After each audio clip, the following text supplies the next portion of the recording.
Hey everyone, this is a quick test of the Blitz 1.6 watt VTX that came on my Nazgul V2. This isn't going to be that extensive of a test. I'm just at a heavily wooded area and just kind of going behind some trees here to give you an idea of what the picture looks like. I had mixed feelings about this VTX the first few times I flew it.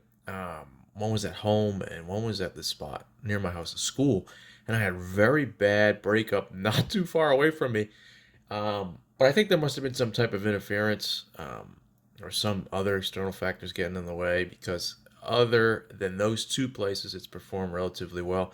As you're looking at here, I'm not very far from myself, but I am behind a very heavy tree line. Right in front of us to the left is where I'm kind of sitting. I am facing this general direction. I get a patch and an Omni.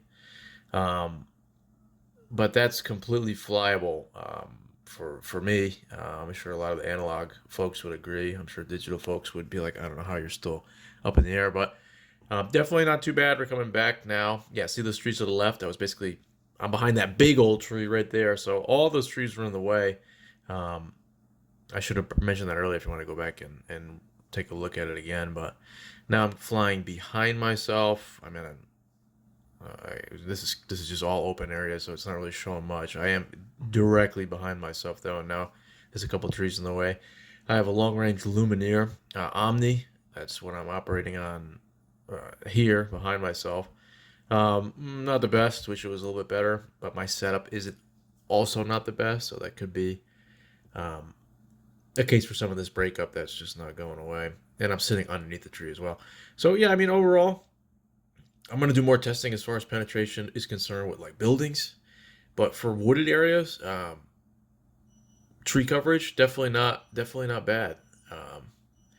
Yeah, I just wanted to give a little bit of insight as to this because I haven't seen too many videos about the Blitz. I think it was Kramer who did a power meter examination of the VTX, and it ended up being less than 1.6, kind of not surprisingly, but still over a watt. I think it was like 1.2. Don't quote me on that. I'll find the video and I'll leave it in the description so you can take a look at that. But yeah, just a little bit of a practical range example behind some trees. Overall, somewhat happy with the VTX. Very happy with the drone overall. I've had nothing but good experiences with Iflight.